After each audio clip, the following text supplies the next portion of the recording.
People will always tell you the same thing when the conversation turns to money. Save more. Spend less. Invest early. Build an emergency fund.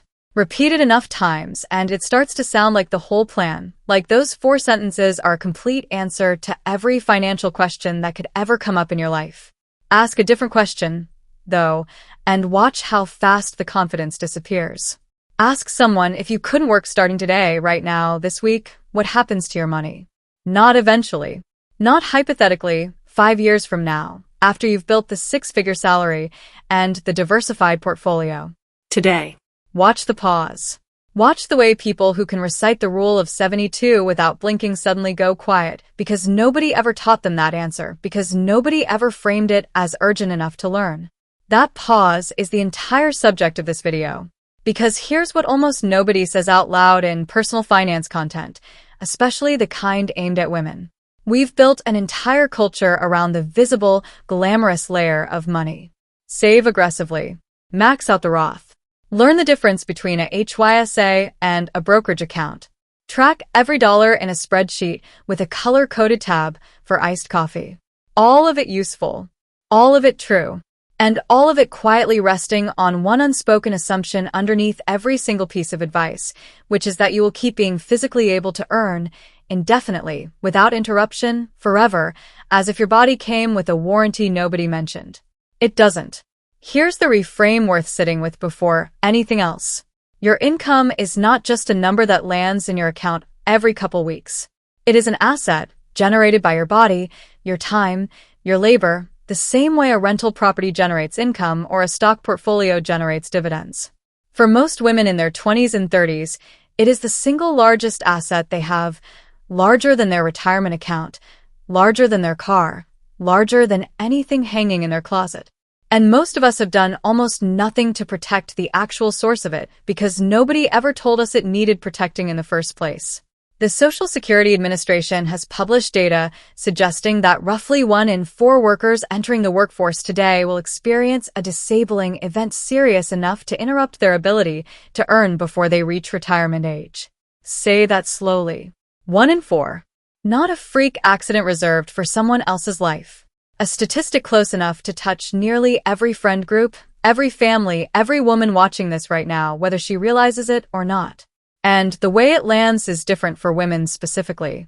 Women are more likely to work in industries with minimal paid leave, retail, hospitality, healthcare support, education, the service industries that keep everything running while offering almost nothing in return when the person running them gets sick. Women are more likely to freelance or run small independent businesses with no built-in safety net at all, no HR department, no benefits packet, nothing except their own hustle standing between them and their next payment.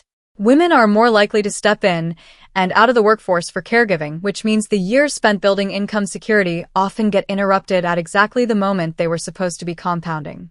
If you cut hair, if you're a nurse, if you run a small online shop, if you freelance in any creative field, your income and your body are essentially fused into one asset. There is no cushion quietly absorbing the shock for you.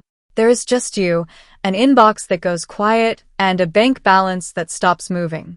Let's follow this through the life of one woman, because the specifics matter more than the abstraction, and because seeing it play out is what actually changes behavior. She's 29, works full-time in operations, and does freelance consulting on the side, the kind of layered income setup a lot of ambitious women her age are quietly building right now, careful, self-aware, constantly optimizing. She has a budgeting app she actually opens. She has an emergency fund she's genuinely proud of, 3 months of expenses saved, which honestly puts her ahead of most Americans according to nearly every survey on the subject. By every conventional measure, she is one of the financially responsible ones. The kind of woman other women text for advice. And still, weeks into a health situation that sidelined her completely, she found herself doing math at her kitchen table that made her stomach drop in a way spreadsheets rarely do. Turns out being financially responsible and being financially protected are not the same thing, and almost nobody tells you that distinction exists until your own body forces the lesson on you directly, without warning, without asking permission. Her company offered short-term disability, something she'd technically known about since orientation but never actually read closely because who does? Turns out it replaced 60% of her salary, and only after a full 2-week waiting period, she had to cover completely out of pocket before the payments even started. Her freelance clients, understandably, needed someone who could respond in real time, and within days 2 of them quietly moved on to someone who could. Girl math had always told her 3 months of savings equaled safety. Real math told her something considerably colder. This is the gap worth naming clearly, because once you see it, you can't unsee it. Financial protection was never only about how much you save. It's about how many layers exist between your income and your body's continued ability to produce it. Savings is one layer. Insurance is another. Diversified income is a third.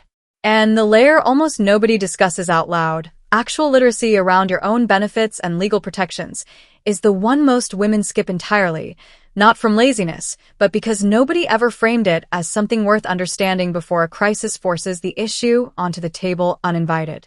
Let's actually talk about disability insurance for a moment, without letting your eyes glaze over, because this affects more of your life than the name suggests. Short-term disability typically replaces a portion of your income for a limited window, usually a matter of weeks up to around 6 months. Long-term disability picks up after that, sometimes for years, sometimes until retirement age, depending on severity and the specific policy terms. Most employer plans only replace 50 to 70% of your salary, never the full amount, which means even women who feel financially prepared are often quietly carrying a coverage gap they've never sat down and calculated. And if you're self-employed or freelancing full-time, in many cases you have no coverage at all unless you sought out a private policy on your own, something almost nobody teaches women in their 20s to even consider, let alone prioritize. Here's a moment worth pausing on before we go further. If this is the kind of conversation you want more of, the real ones that go past the surface level advice everyone already repeats, subscribe.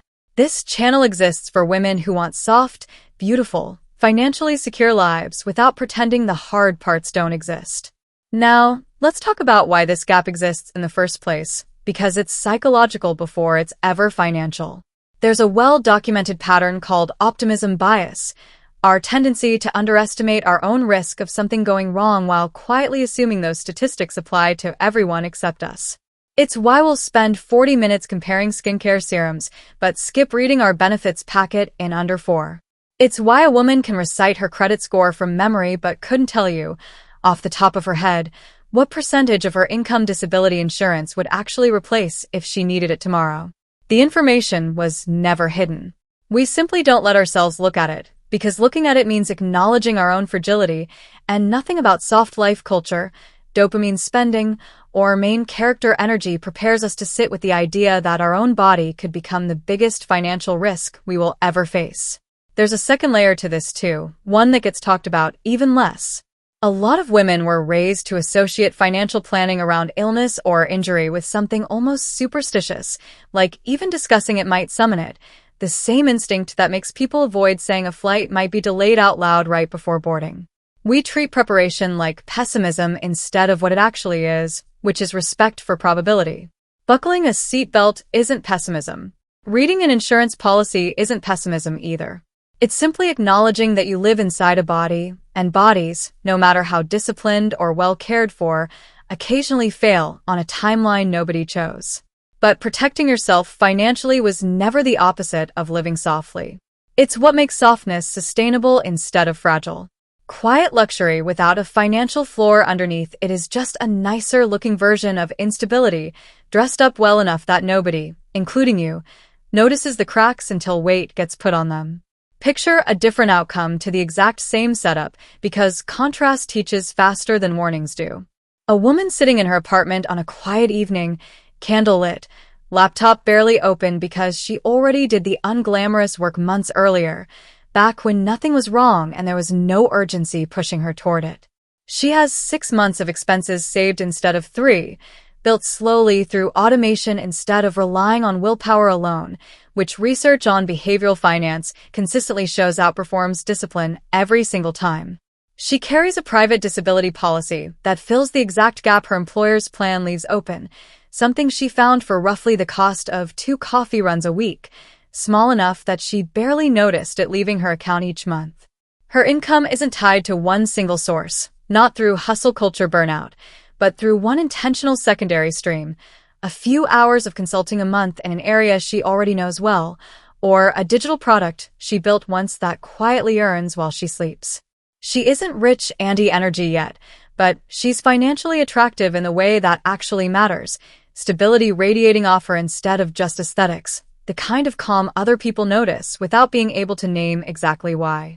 The difference between her and the woman doing frantic math at her kitchen table isn't luck. It was never luck. It's structure. Boring, unglamorous decisions made months earlier, the kind nobody posts about, because there's no dopamine hit in reading an insurance policy instead of scrolling, no aesthetic in comparing waiting periods between disability plans. But structure is what actually holds when everything else gets tested at once. So here's what to actually do with this, because you deserve strategy, not just validation, and validation alone has never protected anyone's rent payment. First, find your real coverage gap. Pull up your benefits packet this week and locate the disability insurance section specifically, not just the health insurance summary most people stop at. If you freelance or run a business with no employer plan at all, look into an individual policy through a licensed provider. Premiums are often smaller than people assume, especially when purchased while you're young and healthy, since pricing is largely based on age and current health status, meaning waiting rarely works in your favor. Second, build your emergency fund in layers instead of treating it as one flat number sitting in a single account. Layer 1 is your immediate cushion, enough for a full month of essentials without touching anything else. Layer 2 is your extended runway, 3 to 6 months of full expenses, the number most financial advice stops at, as if that's the finish line instead of the midpoint. Layer 3, the one almost nobody mentions, is your income replacement bridge, extra savings specifically set aside to cover the exact gap between what disability insurance actually pays and what your full salary used to be, since that gap is rarely zero and almost never accounted for. Third, diversify your income the way you diversify a portfolio, intentionally, not chaotically, and definitely not out of panic once something has already gone wrong. This isn't about burning yourself out with 5 side hustles stacked on top of a full-time job. It's about asking one honest question. If my main income stopped completely tomorrow, is anything else generating even a small amount? A digital product built once, consulting in your existing field a few hours a month, dividend income from investments already quietly in motion. The goal is redundancy, the exact same principle engineers use when building anything meant to survive failure, multiple systems, so one point of failure doesn't take the entire structure down with it. Fourth, understand your legal protections before you ever need them, not during the crisis itself when your capacity to research anything drops sharply. The Family and Medical Leave Act can offer job protection, not pay, for certain medical situations, but eligibility depends on company size and how long you've been employed there. Details worth knowing well in advance. Some states also run their own paid family and medical leave programs layered on top of federal protections, and the specifics vary enough state to state that it's worth an afternoon of research now rather than a panicked search later, mid-crisis, when your brain is least equipped to process new information calmly. There's research connected to Northwestern University on financial stress and decision-making that found acute financial pressure measurably narrows our ability to think clearly in the exact moment we need clarity most, essentially borrowing cognitive resources from the part of the brain responsible for planning and handing them over to the part responsible for immediate survival. Which means preparing in advance doesn't just protect your bank account, it protects your mind exactly when it needs to be functioning at its sharpest. Preparation isn't paranoia. It's mercy toward the future version of you, the one who will need every ounce of clarity she can get. Back to that kitchen table for a moment, because the story deserves a real ending, not a rushed one. Weeks later, back at her desk, insurance finally covering a portion of what she lost, savings covering the rest, tighter than she would have liked, but enough to hold everything together. She said something afterward that stuck with me enough to build this entire conversation around it. She said, "I used to think being good with money meant having savings and not buying too many lattes. Nobody ever asked me what happens if my body simply stops cooperating. My body ended up asking that question for me, and I genuinely wasn't ready to answer it." That's the reframe worth carrying forward long after this video ends. Financial intelligence was never only about growth, it's about protection. It's not just building the beautiful apartment. It's making sure the foundation underneath it can survive a storm you never saw coming and never budgeted for. Soft life and financial security were never actually in competition with each other, no matter how often they get framed that way online. The softness is the reward for building something sturdy enough to actually hold it, not a substitute for the structure underneath. You're allowed to want beauty, ease, comfort, luxury, rest.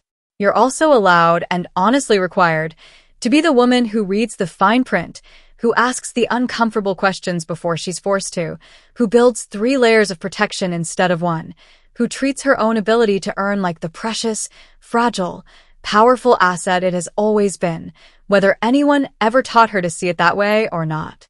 Because the world will keep trying to convince women that financial planning means picking a side, deprivation or indulgence, discipline or softness, as if those things were ever mutually exclusive. But real wealth, the kind that lets you breathe easy in the middle of the night instead of spiraling, was never about choosing between them. It was always about building something quiet and sturdy and entirely your own, so that whatever happens to your body, your money already knows exactly what to do next.